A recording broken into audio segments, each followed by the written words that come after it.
প্রচলিত কথা, ঐক্যই শক্তি। আল্লাহ রাব্বুল আলামিন, রাসূল সাল্লাল্লাহু আলাইহি সাল্লাম এবং সাহাবায়ে কেরাম এই বিষয়টি বেশি উল্লেখ করতে চেয়েছেন। কোরআনের যে আয়াতটি আমরা বলে থাকি, ওয়াতাসিমু বিহাবলিল্লাহি জামিআন ওয়া লা তাফাররাকু, এই আয়াতটি শুরু হয়েছে 102 নম্বর আয়াত থেকে একবার 8 নম্বর আয়াত পর্যন্ত এই আলোচনাটা শেষ হয়েছে। 108-এ গিয়ে সূরা আল ইমরান, যেখান থেকে শুরু করলাম, ইয়া আইয়ুহাল্লাযীনা আমানুত্তাকুল্লাহ হাক্কা তুকাতিহি ওয়া লা তামুতুন্না ইল্লা ওয়া আনতুম মুসলিমুন। এই তাকওয়া হাসিলের পরে আল্লাহ প্রথম বললেন ওয়াতাসিমু বিহাবলিল্লাহ। শরীয়তের তাকওয়ার মর্যাদা অনেক, তার পাশাপাশি গুরুত্ব বোঝাতে গিয়ে দ্বিতীয় প্রসঙ্গ বললেন ওয়াতাসিমু বিহাবলিল্লাহি জামিআন ওয়া লা তাফাররাকু। আবু দাউদের একটা হাদিস আসছে, 4914 নম্বর হাদিস। রাসূল সাল্লাল্লাহু আলাইহি ওয়াসাল্লাম বলছেন যে আলা উখবিরুকুম আফজালা মিনাস সালাহ।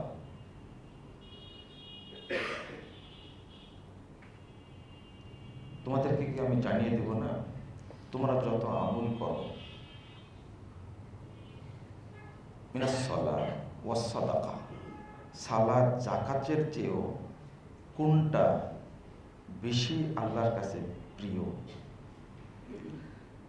তো বলছেন 1 নম্বরে বলছেন ইসলাহু যাতিল বাইন, পরস্পরের মধ্যে যখন অনৈক্য হয় তখন সংশোধন করে মিলিয়ে দেওয়াটা আল্লাহর কাছে সালাত সিয়ামের চেয়েও বেশি গ্রহণযোগ্য। মারাত্মক একটা ব্যাপার। এরপরে ওয়া ফাসাদ ফি যাতিল বাইন আল মুহালাকা, আর আল্লাহর কাছে সবচেয়ে নিকৃষ্ট খারাপ জিনিস হলো পরস্পরের মধ্যে ফাসাদ সৃষ্টি করা। একই হাদিসের মধ্যে দুটো ইবারত এসেছে। তো এই আয়াত থেকে যেটা বোঝা গেল যে তাকওয়া অবলম্বনের পরে আল্লাহ নির্দেশ দিচ্ছেন ওয়াতাসিমু বিহাবলিল্লাহি জামিআন ওয়া লা তাফাররাকু, তোমরা আল্লাহর রজ্জুকে শক্ত করে ধরে থাকো, জামিয়া সবাই মিলে, ওয়া লা তাফাররাকু তোমরা বিভক্ত হও না। এর আয়াতের পরে আলোচনাও আছে। এখানে একটা জিনিস আমরা উপলব্ধি করি, ওয়াতাসিমু বিহাবলিল্লাহ, মা মানা হাবলুল্লাহ। হাবলুল্লাহ মানে আল্লাহ কি বুঝাতে চেয়েছেন? আমরা বলি আল্লাহর রজ্জু বা কোরআন সুন্নাহ, কিন্তু এই আয়াতটি পড়ে ওসমান রাদিয়াল্লাহু আনহু তিনি বলছেন ইলজামু জামাতাকুম, তোমরা তোমাদের ঐক্যকে শক্ত করে ধরে রাখো, লা তাসিরু আহজাবা, তোমরা দলে দলে বিচ্ছিন্ন হয় না। ওসমান রাদিয়াল্লাহু আনহু বলছেন। ইবনু মাসউদ রাদিয়াল্লাহু আনহু বলছেন এই আয়াতটা পড়ে যে ইলজামু হাযিহি তাআ ওয়াল জামাআহ ফাইন্নাহু হাবলুল্লাহ আল্লাযী আমারা বিহি। ইবনু মাসউদ রাদিয়াল্লাহু আনহু বলছেন যে তোমরা জামাত এবং জামাতের যে আনুগত্য সেটাকে শক্ত করে ধরে রাখো, ফাইন্নাহু হাবলুল্লাহ, আর এটাই হলো কি আল্লাহর রজ্জু। এই জামাতকে বলছেন ধরে রাখা, ঐক্যকে ধরে রাখাই বলছেন ওয়াতাসিমু বিহাবলিল্লাহ আল্লাযী আমারা বিহি, যে ব্যাপারে আল্লাহ নির্দেশ দান করেছেন। বিখ্যাত তাবী আব্দুল্লাহ ইবনে মুবারক রাহিমাহুল্লাহ তিনি বলেছেন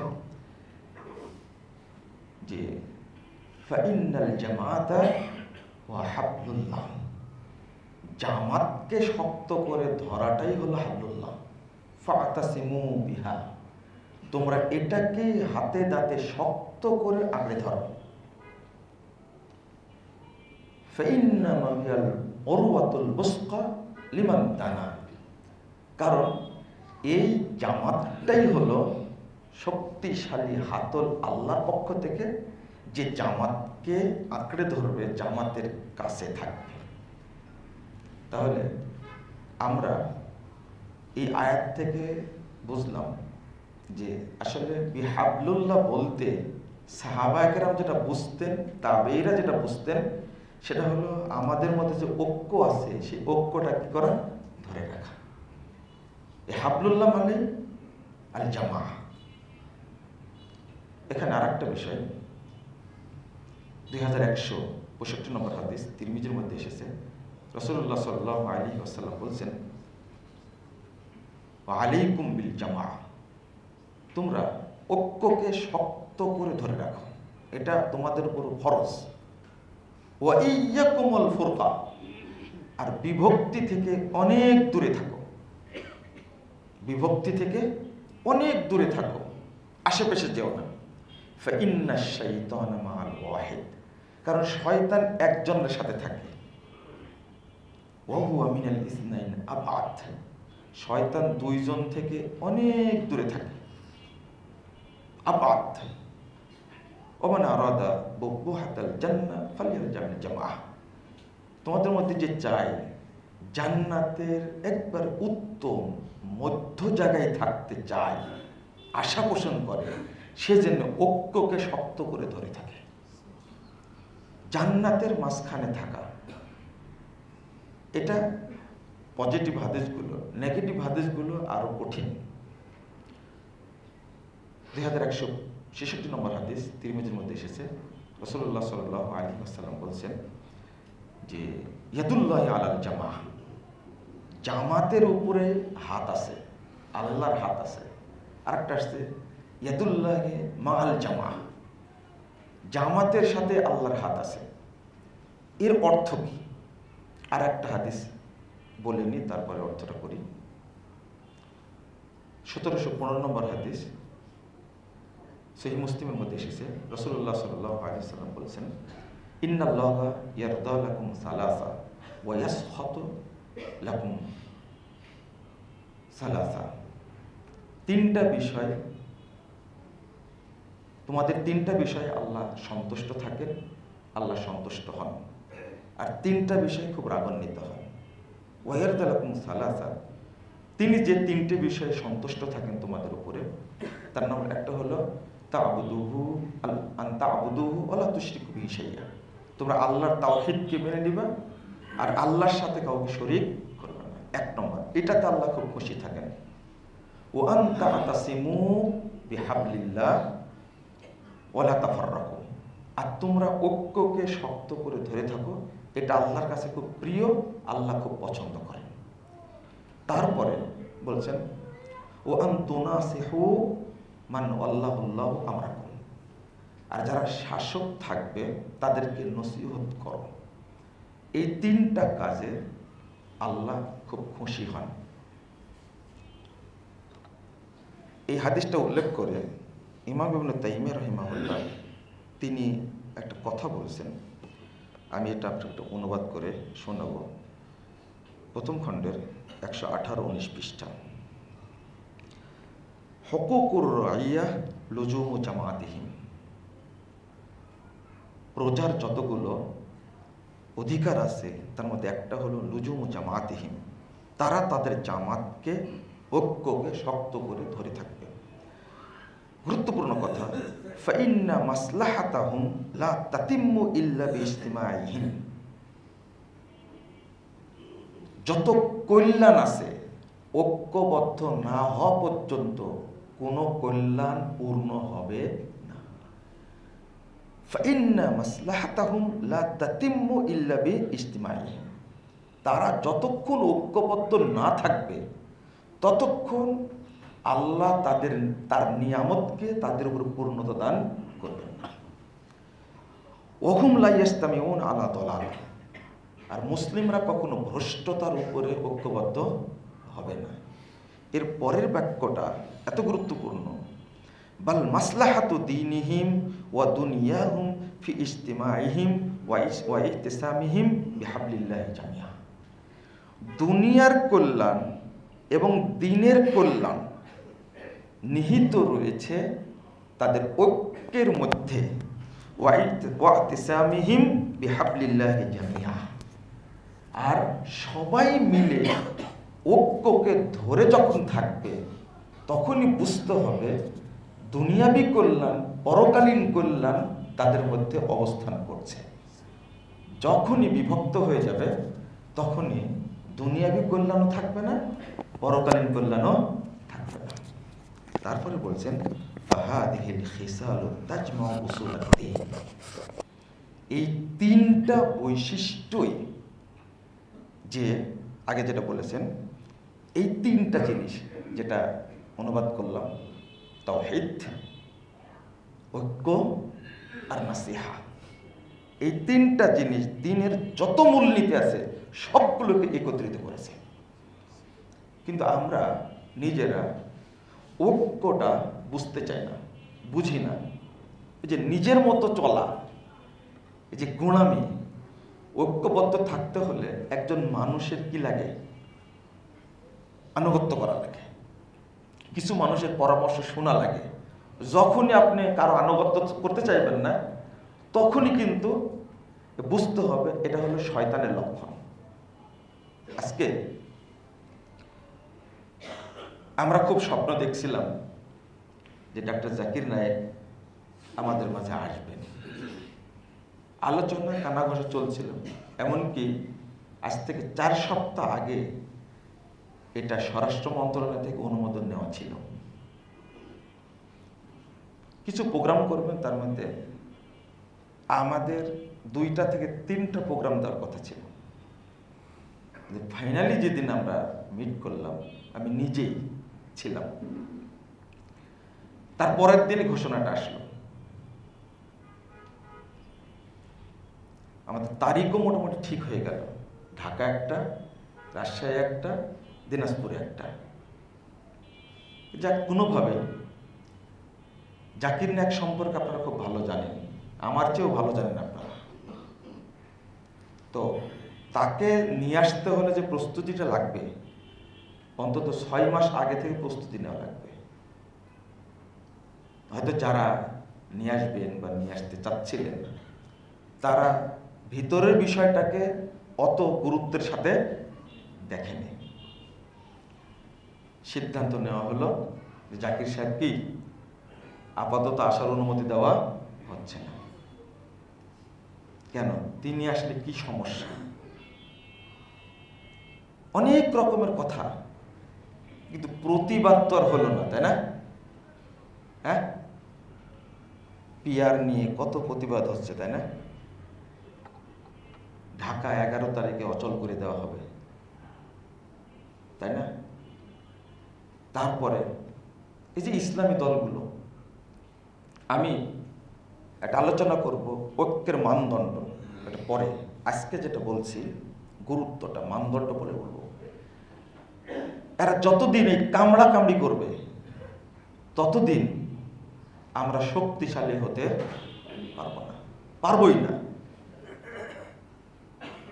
আমরা আগে থেকে জানি 2010 সালের 31শে আগস্ট ডক্টর জাকির নায়েকের আসার কথা ছিল, 10 সালের 31শে আগস্ট, এবং আমরা কোন হোটেলে থাকবো সবগুলো বুকিং দেওয়া হলো। এর সাথে আমি ফুল জড়িত ছিলাম। তো কিভাবে প্রোগ্রামগুলো করাবো, কতদিন থাকবেন, সেই সময় এটা বন্ধ করে দেওয়া হলো, ভিসা দেওয়া হলো না। পরে আমি যখন ঘুরে আসলাম, আমাকেও ভিসা দেওয়া হলো না যখন, তখন আমাকে বললেন তাহলে আলহামদুলিল্লাহ পড়ে। ভিসা হলো না, ইন্ডিয়া যাব, ভিসা হলো না, আলহামদুলিল্লাহ কেন পড়তে হবে? তো বলছেন যে কারণ বাংলাদেশে তো যেতে দিল না, ইন্ডিয়াতে যাওয়ার ভিসা দিচ্ছে না, এখন আল্লাহ আপনাদের ভিসার ব্যবস্থা করেছেন দুবাই যাওয়ার, তা আলহামদুলিল্লাহ তো পড়তেই হয়। এরপরে 11 সালের 19শে ফেব্রুয়ারি আমরা রেকর্ডিং করার জন্য চলে গেলাম দুবাই। পরবর্তীতে 14 সালে আবার রেকর্ডিং করার জন্য গেলাম। 16 সালের সেপ্টেম্বরে রেকর্ডিং করার জন্য যাওয়ার তারিখ ছিল, প্রস্তুতি চলছিল আমাদের মাঝে। কিন্তু জুন মাসে এসে হলি আর্টিসানে একটা নাটক করে এই প্রোগ্রামটা কি করে দেওয়া হলো, বন্ধ করে দেওয়া হলো। এর পিছনে যে আপনাদের মানে কি ভাষাটা কি বলবো, আপনাদের পার্শ্ববর্তী যে রাষ্ট্র, যাকে আপনারা খুব সমীহ করেন, আমি বলি যে দুলাভাই, তাই না? আমার ভাষাটা একটু খারাপ হলেও কিন্তু আপনারা দুলাভাইয়ের চেয়ে বেশি মূল্যায়ন করেন তাকে, যেটা আপনাদের 1% কল্যাণ চাই না। কিন্তু পাকিস্তান বৃদ্ধাঙ্গুলি দেখা দিচ্ছে, তাই না? ইন্দোনেশিয়া, মালয়েশিয়া কতবার বললো যে মালয়েশিয়া সরকারকে বলবে যে গ্রেফতার করা হোক, জাকির নায়েককে আমার হাতে তুলে দেওয়া হোক। সেটা দিয়েছে? ইন্দোনেশিয়া দিয়েছে? একটা জাকির নায়েক আল্লাহ কত সম্মান দান করেছেন। তারা ঐক্যবদ্ধ ছিলেন, জাকির নায়েককে নিয়ে আসা হবে। এবং সবচেয়ে শক্তিশালী পাকিস্তান জমিয়ত আহলে হাদিস, তার সিগন্যাল নিয়েছে, কোনো দল বিরোধিতা করার সাহস পায়নি। কারণ পাকিস্তানের একটা বৈশিষ্ট্য হলো যারা আহলুল হাদিস সেখানে তারা অত্যন্ত শক্তিশালী। কিছুদিন আগে যিনি মারা গেলেন প্রফেসর সাজিদ মীর, 40 বছর যাবৎ তিনি সভাপতি ছিলেন। তিনি পারভেজ মোশাররফের বিরুদ্ধে সেই সময়ে একাই ভোট দিয়েছিলেন। তাকে হুমকি ধামকি অনেক কিছু দেওয়া হয়েছে, যেহেতু তিনি কি শাসক, স্বৈর শাসক, তার বিপক্ষে অবস্থান করেছিলেন। কিন্তু প্রফেসর সাজিদ মীর কিছু করতে পারেনি। কিন্তু আজকেও যদি অন্যরা যাই করুক না কেন, কারণ বাংলাদেশে পাকিস্তানের চেয়ে আহলুল হাদিসদের সংখ্যা অনেক বেশি, কিন্তু আহলুল হাদিসরা বাংলাদেশে ঐক্যবদ্ধ। তারা যদি বলতে পারতেন জাকির নায়েককে দাওয়াত দিচ্ছে, আমাদেরকে নিয়ে আসার সুযোগ দিতে হবে, কেমন পাওয়ারফুল ইসলামী দল যতগুলো আছে বাংলাদেশে, কোন প্রধানমন্ত্রী, রাষ্ট্রপতির কোন সাহস আছে তাদের দপ্তরে গিয়ে দেখা করে? কিন্তু পাকিস্তানের প্রধানমন্ত্রী, রাষ্ট্রপতি সরাসরি জমিয়ত আহলে হাদিসের অফিসে গিয়ে তার সভাপতির সাথে সাক্ষাৎ করে, তার গুরুত্বটা বুঝে। কিন্তু আহলে হাদিসরা তো দূরের কথা, অন্য যারা দল আছে সেই দলগুলোর অফিসে যাবে, নিয়ে যাবে, সাহসী করে না। শক্তিটা, ঐক্যের শক্তিটা আসলে এইরকমই বাধ্য যাবে না, মানে অবস্থা কিছু এরকম।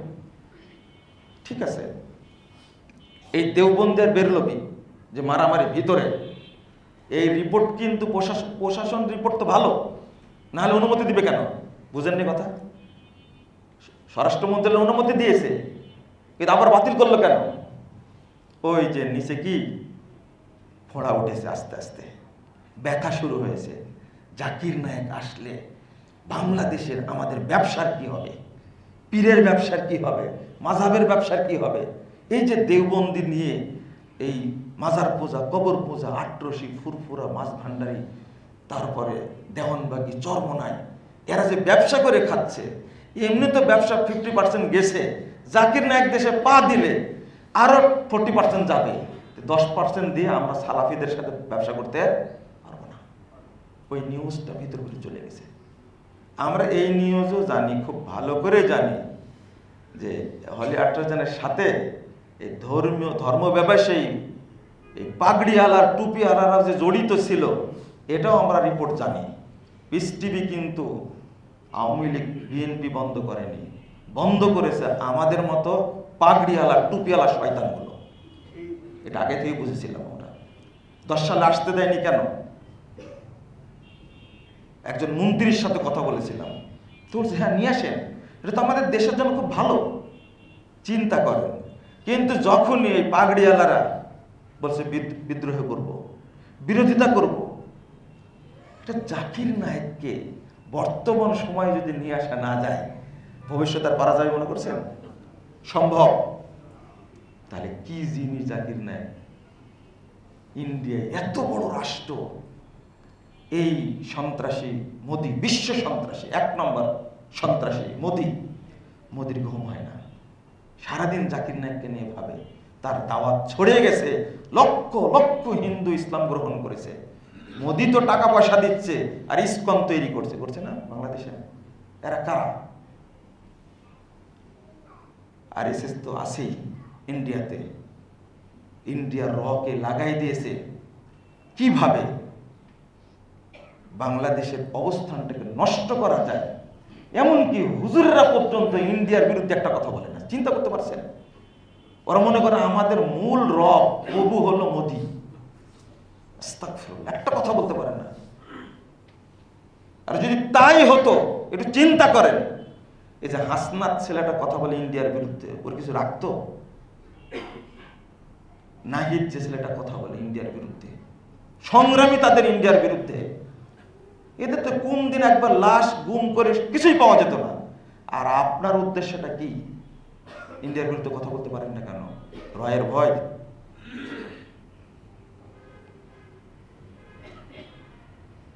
সাইদি সাহেব জেলখানায় ছিলেন, তাকে মৃত্যুদণ্ড দেওয়ার জন্য প্রধান বিচারপতি পর্যন্ত চেঞ্জ করা হয়েছে। এটা জানেন আপনারা? একটা হিন্দুকে বাংলাদেশের ইতিহাসে প্রথম প্রধান বিচারপতি করা হলো। কিন্তু আল্লাহ কি করলেন? ওর মাধ্যমে রায় আল্লাহ বের করে দিলেন যে মৃত্যু কারাদণ্ড।